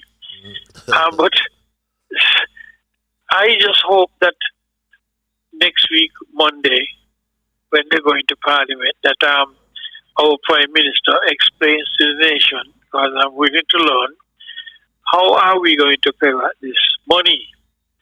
Because, and what is attached to this loan? What's the interest like? What's the period of payment? What were the expected monthly payments from the government of St. Kitts Nevis? Sure. Because to me, that's a hell of a lot of money. And it's going to put an awful lot of strain on each and every one of us. Yes, I suppose he was figuring, well, yes, he said a lot of things. The hospital is going to start in 2025.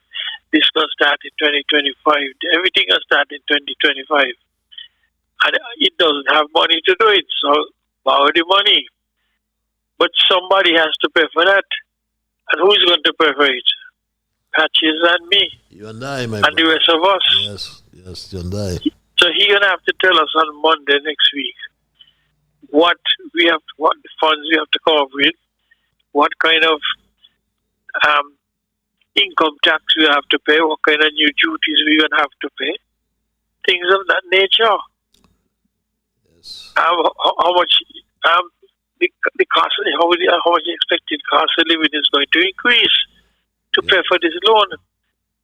What our expected debt to GDP is going to be, because when Douglas, at one time, when he was there, he had our country as one of the highest debt to GDP nations in the world.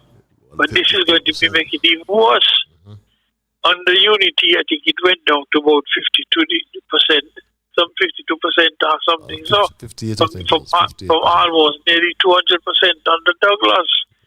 So where does this put us? Because Douglas never borrowed that kind of money from the IMF. So I am very, very scared for our future. And the thing about it is that he, as Prime Minister, you can put the country in debt and walk away when done. You can go and live in St. Vincent and don't have to worry about a thing. Yep. But you and I have to stay here and pay for this thing. Yes.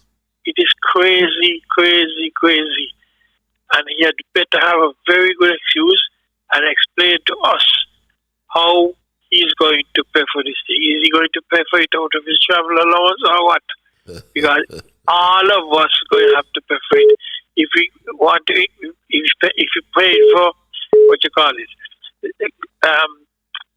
geothermal and solar farm for electricity, you with that kind of money over the number of years that you have to pay for that, electricity going up. Oh yes. If you pay for the what you call it, the plant they are talking about of Newtown, desalination plant, water rates going up because you have to pay back the loan, and you must have to pay interest on top of that, and the interest is going to kill us because that amount of money there is more than the revenue from the government for over a year easily. And you have to sustain the government plus pay back interest. What we're going to do? We got more land for debt. You take your land from the farmers now to pay debt. Something is radically wrong. Mr. Liburd, please to consider with this man and explain what the hell he's doing, because I don't believe he understands fully what he is up to. Have a good night, Patches. Thank you very much. Well, if he would listen, I would be willing to give him a little tip. I wonder. But yes, you're right. We haven't included that $40 million that for these collect generators. Yes, it has to be guaranteed by the government. That's another $100 million. I think the hospital is $150 million, he said. But let's go back to the lines. I'll call you live. I'll perhaps take this. Yes. Yes, Patches. Yes, my dear. Remember that the Prime Minister then just live in two places at the same time. Dougie did live up by the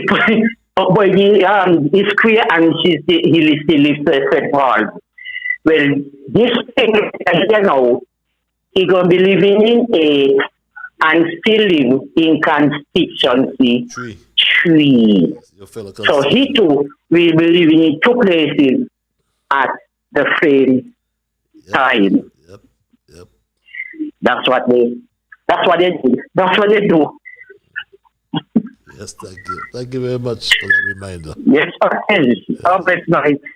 Thank you. And I was thinking the same and should have said the same. He's living in two places, at McKinley Heights and at St. Peter's. But as we wrap tonight's program in my Straight Talk family, and my thesis title, for those who would have joined me late, it's on your screen nonetheless. Oh, what a tragedy of errors. And I made the point that I was sitting at the ferry terminal in Varsity on the weekend. And the earshot of a heated discussion between some persons who were debating the current situation in our country. And what really caught my undivided attention, though, was the fact that everyone seemed to have agreed that Terence Michael July was guilty of mistrust. He was incompetent, vindictive, and above all, he was a pathological liar. The conversation then zoomed in right into our CBI and Dr. July's dishonest dealings with the program. Then lo and behold, one of them remarked, and I quote, "Boy, karma is a bitch." Meaning it was clear to me that Dr. July was facing the consequences of his own actions, but unfortunately, he continues to take the whole country in a downward spiral. Things in St. Kitts Nevis have continuously worsened or deteriorated in a negative way. Over the past 2.5 years, and sadly there seems to be no clear way to stop the decline. And as unexpected sang. They want back Timothy. It's not easy, it's rough, things are not well. And these are the common cries that you will hear all over St. Kitts Nevis. Water shortage all around the island. Someone just wrote about Shadwell. But it's all around the island. Dieppe, Parsons, Newton Ground, Bird Rock, Shadwell East, Shadwell West, Taylor's Way, Ways Garden, St. Peter's. All around, we have this water shortage. The roads need repaired, needs marking our roads, full of potholes. Electricity, outage every minute. Yet he rented 6 generators. And my Straight Dog family, hindsight, it is said, is 2020. And now we can say that we never anticipated the decisions we made in August 2022. We can now reflect and say that we have elected Dr. July as our Prime Minister. And it is was like putting a taxi driver into the cockpit of an airplane. His lack of leadership qualities, his performance to date confirms that politics is a profession that can put someone in a position of power and responsibility, like Dr. July, without prior experience or demonstration of ability. And the role of any prime minister is about putting the needs of the country first, but not Dr. July. He's about himself. Look at his salary increase, and his Attorney General suggested as his rationale for this salary increase was to discourage corruption. Yes, the Attorney General said this. He wanted to discourage corruption. In order to discourage ministers being corrupt, they should be paid well. Yes, you're doing a public service. However, you should be able to take care of your family. But it should also be reasonable so that you can satisfy your obligations. And when the person comes with the potential bribe, you can tell them, no, I don't want that. Hasn't he considered that his colleagues in cabinet can abuse their power for personal gain? And he sends his special advisor, who tells us about things were made out to be and were not. What nonsense. My Straight Dog family, Prime Minister July started on the premise of lies. And liars have no memory. As that caller earlier reminded us, that no man has a good enough memory to be a successful liar. That's the quotation we got early tonight. So comfortable is Dr. July lying that his bold-faced lies seem to have become the norm. You remember when he spoke about the cost of living? He said this, my Straight Dog family. But the way the cost of living is, everything going up, and the government has not really have not really responded appropriately to deal with the high cost of living. People are paying too much for too many things, for basic things. And you see, Ike, that is why during the last election, before when the COVID hit, and the Prime Minister was asked, where's the food? He said the boats are coming.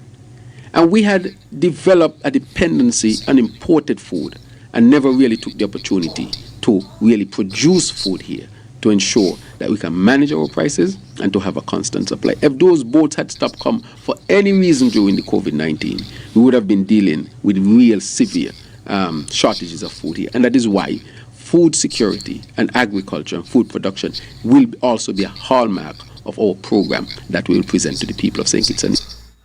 2 years now and more, and the boats are still coming. What food has been produced? Peppers for Tabasco? But my Straight Talk family, it's the CBI we talk about. When it was introduced, there was a promise of bolstering the nation's economy and attracting global investment. But this has instead become a source of national ridicule and despair. Look at what's happening now, my Straight Talk family.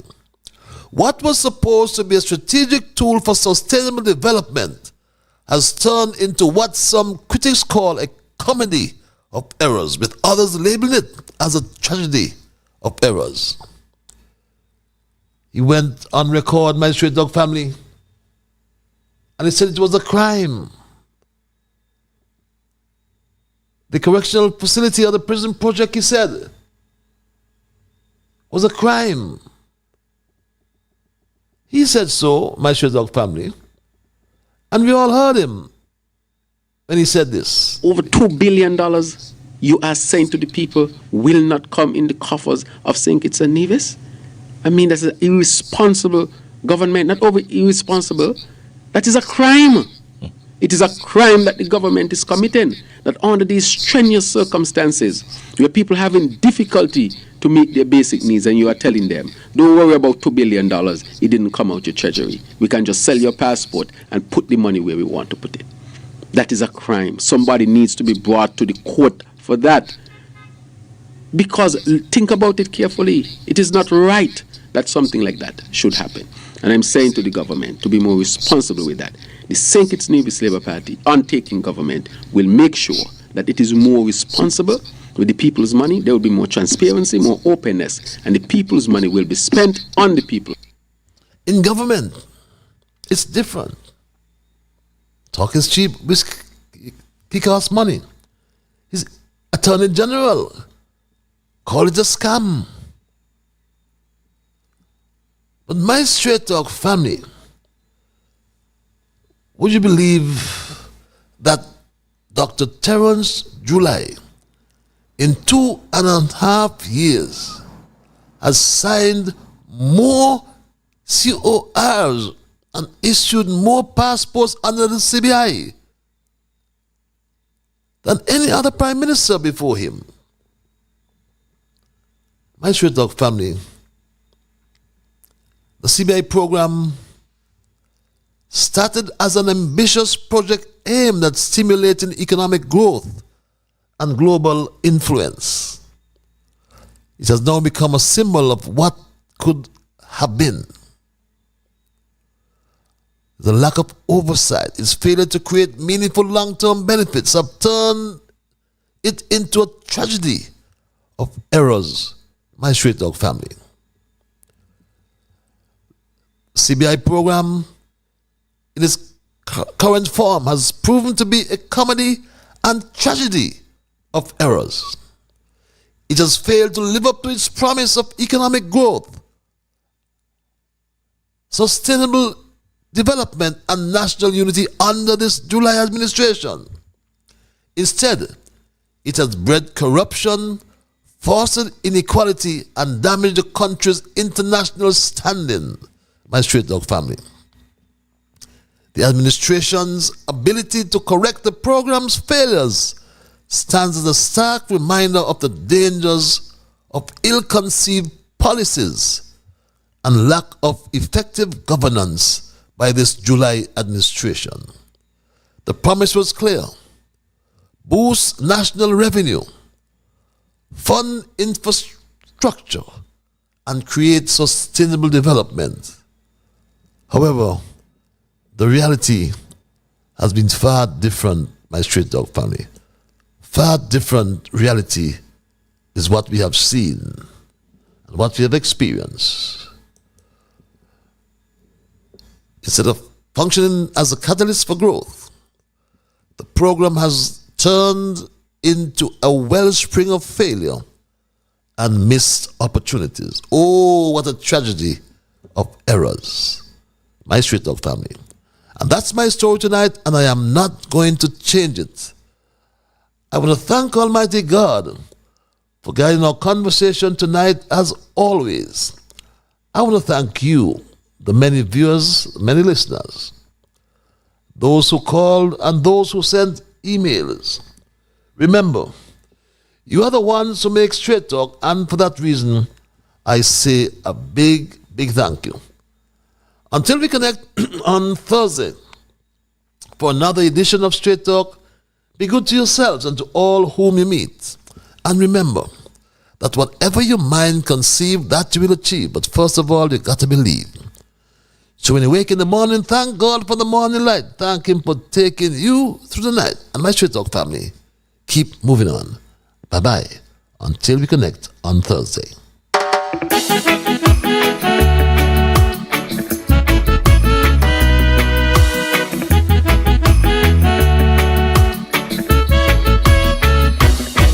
In the morning, I thank God for the morning light.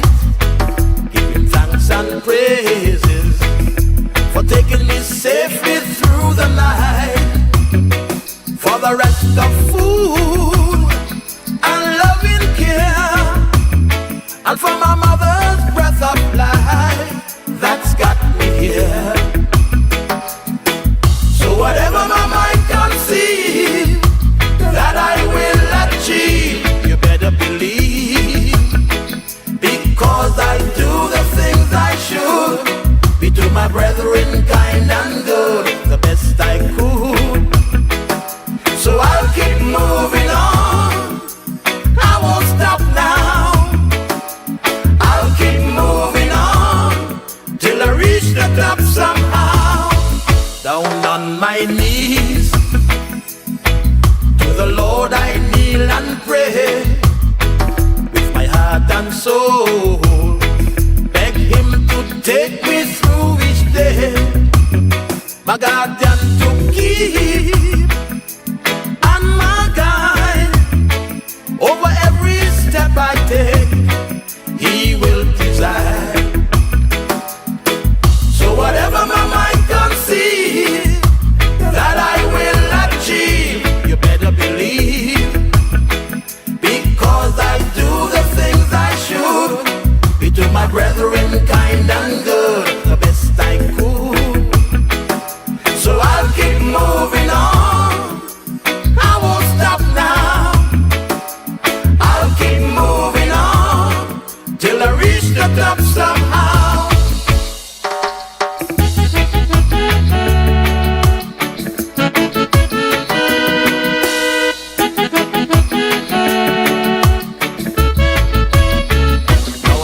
My way